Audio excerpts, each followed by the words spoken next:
Welcome back to episode 4 of Football Away Days and Motorways.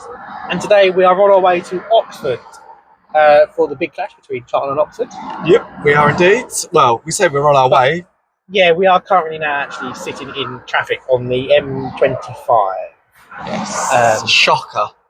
Which is rather frustrating. Yes. It's not the greatest, but hey ho, we're on our way.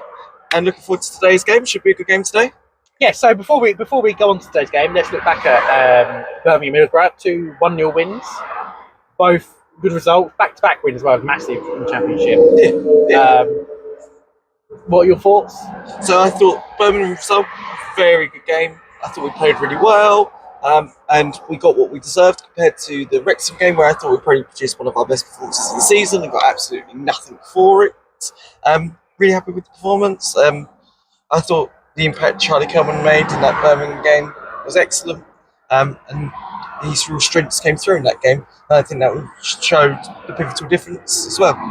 Yeah. It was a great finish, I think, from Charlie Kelman in that game. And yeah, I thought we deserved it. I agree. I thought we deserved the 3 points. And then obviously then Middlesbrough midweek. So when we saw the lineup, I sent you the lineup. You were like, well, I'm not going to follow the game then. Nope.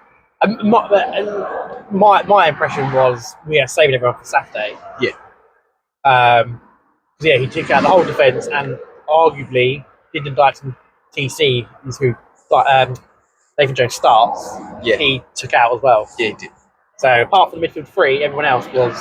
Yeah, I think for me, obviously I messaged you and said, no point watching that then. Based on our defence, taking our 3 defence out, probably been our best players of the season, really, apart from Sonny Carey. Watching Koff, Godey and Macca was like, well, against Middlesbrough of all teams that have just swept QPR away. They just beat QPR 4-0. Yeah, it was just like, well, that's it. Not going to happen. But I think the impact on Cody's had has been excellent since he's joined the club, and he's been pivotal for us in this this run-in since he's joined us in January. Yeah, I think he's been massive since he's come in, and I think he's enjoying his time here as well. To be fair to him, he's come out and done some external interviews. Mm-hmm. There's one with TalkSport and that, and he's enjoying his football. And yeah, loving his time at Charlton. I would be against him joining permanently in the summer. Although, how realistic that is, I don't know, because of wages. Yeah. Plus, I don't really want to pay a fee for him from Wrexham. But if Wrexham cancels contract... Yeah, I think it all depends what happens with Wrexham in the playoffs and things like that, and what their long-term future is for a 35-year-old, if I'm not mistaken. He's getting on. I can't remember his exact age. No, I thought he was 34, 35, but he kind of fits your Darren Pratley mould, doesn't he? Yeah, I've been saying that all season. And I genuinely believe, I don't think we'd go on the run we've gone on without his impact. Yeah, I think he's probably been massive on the pitch as well as off it. Yeah, I think he's been superb across both. Yeah. Couldn't agree with you more. Yeah, and I think he's been a brilliant signing. And the same with Harry Clark. Harry Clark, I think. So I was thinking about this the other day. So Harry Clark, if you go back and watch the Middlesbrough goal back, Harry Clark's throw. I don't know why Sonny Carey is doing long throws if Harry Clark can throw a ball like that. My thoughts exactly. An absolute rocket. Yeah.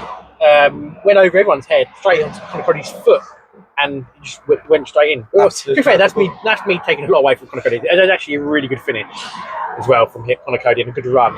But good play by Conacody as well. But the throw was excellent. Rocket. Yeah, absolutely excellent. It was a rocket. I think Josh Edwards needs to watch himself when he comes back. Yeah, so you're saying that because you know how much I love Josh Edwards. I think everyone knows. I love Josh Edwards. We know. And I can't wait for him to come back next season. But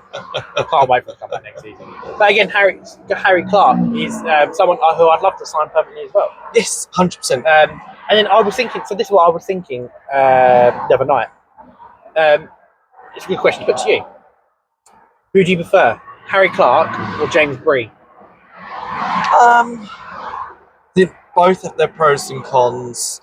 The drop off in form for James Bree with his alleged groin strain. They went straight into that Southampton team and played every single game.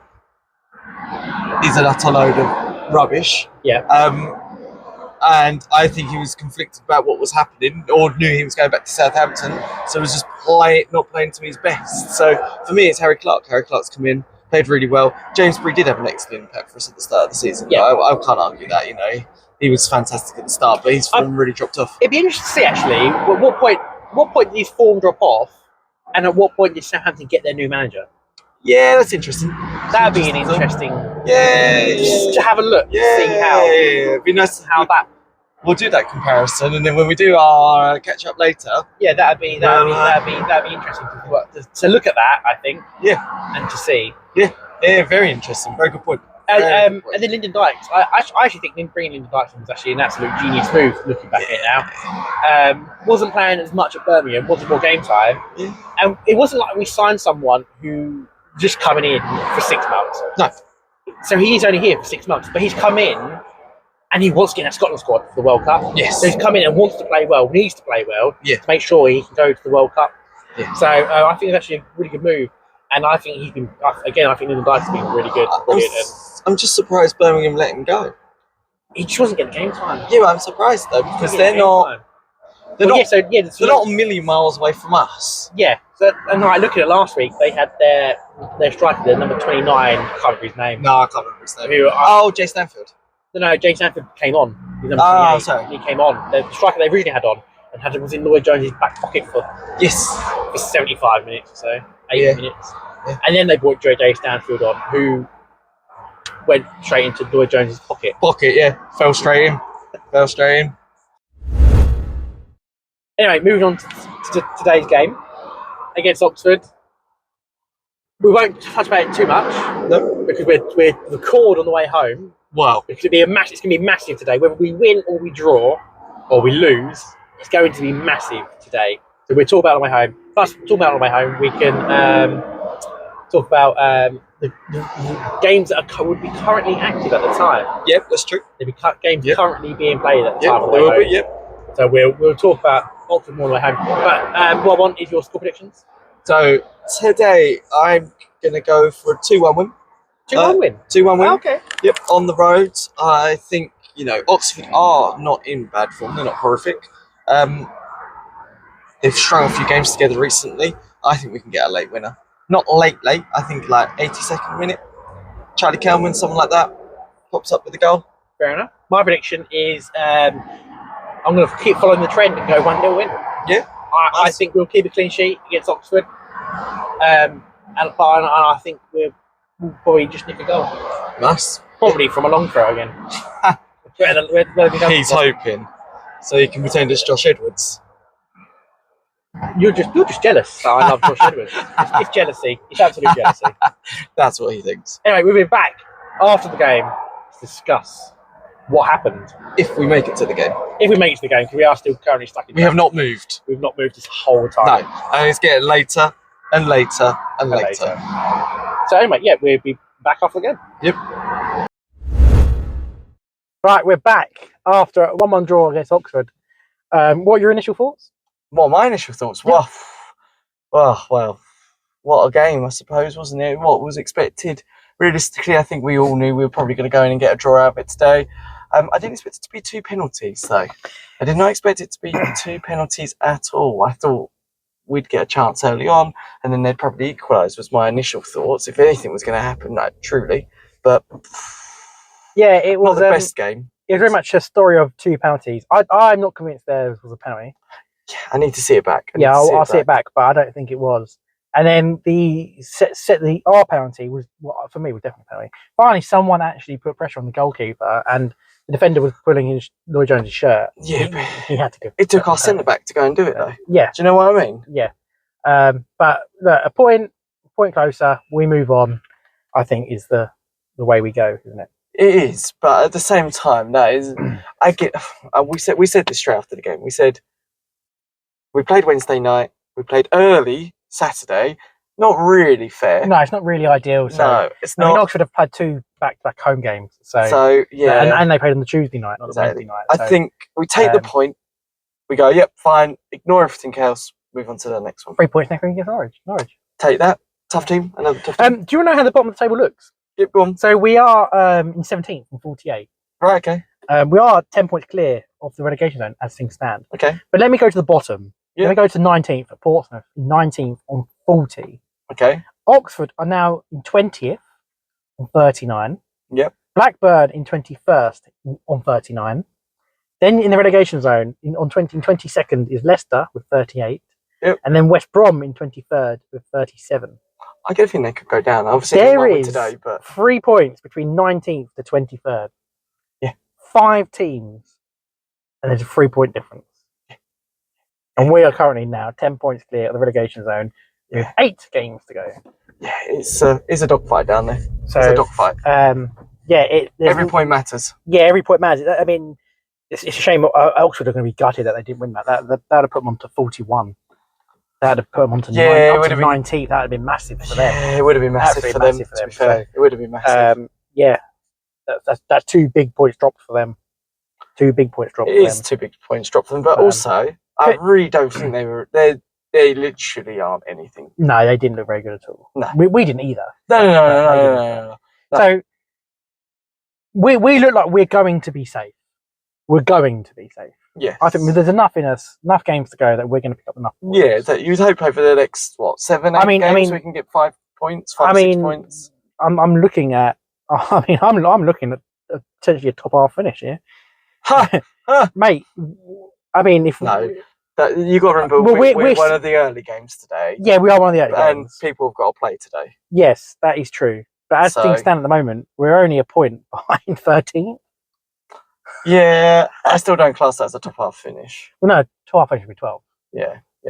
But I mean, look, at the same time, we would take where we are now as finished. Yeah. So, going away from actually Charlton, right? Who do you think's going down?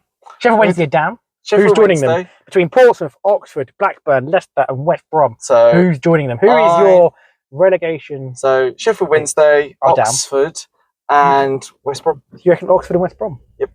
Out of interest, I don't actually necessarily disagree either. But I'm just intrigued to see why. Oxford, I really don't think they've got anything. I'm really not convinced they'll be able to do a whole lot in the games they've got remaining. Looking at some of their fixtures, I don't think there's many opportunities for them to get points. And West Brom, I don't know, it just seems a club in turmoil, doesn't it? Yeah, I do. I do. They're either going to start catching a break immediately, or that's it, they're done for. One or the other. West Brom do look like they're in turmoil. The other one I say is Leicester aren't actually in a good place themselves, but I think they've got the quality to probably get out of it. I think they've got the talent to get out of it. Yeah. So that's your... Yeah, that's my bottom 3. That's the reason why. To be honest with you, I want Pompey to stay out. I want a nice. Well, I said to you before the game off camera, I wouldn't mind Oxford staying up because I think it'll make the league weaker next year. Yeah. With the greatest respect to Oxford, I think Leicester and West Brom, I imagine if they stayed up over the summer would sort themselves out. And get some good in charge. This is probably. I don't really know the turmoil. No, I don't either. I don't. But West Brom are traditionally been a big side. I can't remember the last time they were in League One. No. So no. Yeah, I think ideally I would like Leicester and West Brom to go down. Yeah, in a realistic world, it makes the league it'll make the league weaker next season. Yeah, it does. Yeah, agreed.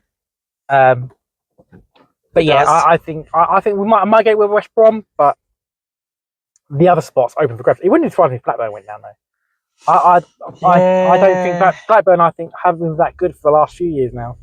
No, they haven't. Last 2 years or so. They haven't. So I'm still surprised they got rid of Rankin Costello. To be fair. Yeah, I think quite like him. I do. I quite like him as well. Yeah. He needs a run of games though. He needs a run of games. To be fair, he does. Yeah. Without a run of games, he's not where he should be. But that's why he needs a run of games. Yeah. That's the whole point. Going back to Charlton though, Charlie Kelman with the penalty. Another Charlie Kelman goal. Yeah, it was an okay penalty, wasn't it? As we said, it win him. That's the whole point. Job done. Job done. Yeah. Do you have a who would you be your man of the match this week? So I know we were speaking beforehand, weren't we? Mine was probably, and I suppose it's a bit of a boring one really, would be Lloyd Jones. I think, Lloyd Jones, yeah, it was solid. Yeah, he was today. incredible. I mean, solid. I think it would be an absolute crime if he doesn't win Player of the Year. Yeah, 100%. Yeah. I know there could be an on for Sonny Carey as well, but I think Lloyd Jones is just. No. I mean, I know how many points we picked up from Sonny Carey scoring, but how many points have we picked up from Lloyd Jones defending? Exactly. So, exactly. For me, I think that's a huge difference. Yeah, for me, I think Lloyd Jones is probably fairly Player of the Year. Yeah, 100%. 100%. Then going forward, Norwich next Saturday. What are your thoughts? Previewing that game quickly. That's a tough one. I do think Norwich are a very tough team. They've had Clement come in, haven't they? He was the former Rangers manager, wasn't he? And he sorted that out, hasn't he? He steered that ship in the right direction. Yeah, because they looked like around Christmas time, they looked like they were in trouble. Yeah, they looked like they were in serious turmoil. Have very much steered away from it. Yeah, they have very much steered away from it now. And a club with a lot of talent. Yeah, it is. It's a club with a lot of talent, and I need to go over across here. No, sorry. Yeah. No, it's a club with a lot of talent, and I would be very surprised. Sounds like a stupid thing to say. I do go for wins every single week, but I take a point out of that now at home. I take a point out of that game. It's an interesting one. I'm going to carry on with our current trend, and I think we're going to win that 1-0. We're very good defensively at home. We are very good defensively at home. Yeah, I think we can win that 1-0. I'm going to stick with a point. A 1-1 at the moment. 1-1. We do not look like a team that can score more than a goal a game at the moment. That's why I'm going 1-0 win. Yeah. No. But what I'm saying, what I'm saying, we can't. I'm not going to start going to. We're going to win 3-1. Yeah. You know, if a team gets an early goal against us, the best we're going to do is pull it back for a draw. Yeah. We're not going to get a win. I do think that is our story. That's what we are. And we lack that quality in midfield in the final third. Yeah. If Sonny Carey is marked out of the game, or it's just not in a game at all, that's it. Our midfield is pretty much done offensively. Yeah. And in our attack, we're just not there in the final third. Yeah. Just not there in the final third. So I think that's the struggle. So you take the point against Norwich. Yep. But you think we're going to win? I hope we're going to win. I always go in hoping for a win. Hope we're going to win. But I'll take a point against Norwich now. Cool. Anyway, good to see you again. Always, pal. Let's get home now. Let's try to avoid any traffic on the M25 this time. That's fair. How long did it take us to get today? 4 hours? 4 hours. It was a nightmare. Yeah, absolute 4 hours. nightmare. Yeah, absolute hell on earth. And it looks like it's going to be just as much of a pain to get home as well. Yeah. It does. Yeah. So looking forward to it. Yeah. I can't wait for next Saturday. Yeah, we're at the Valley next Saturday. Exactly. So we'll go again then. So see you all then. Thank you, guys.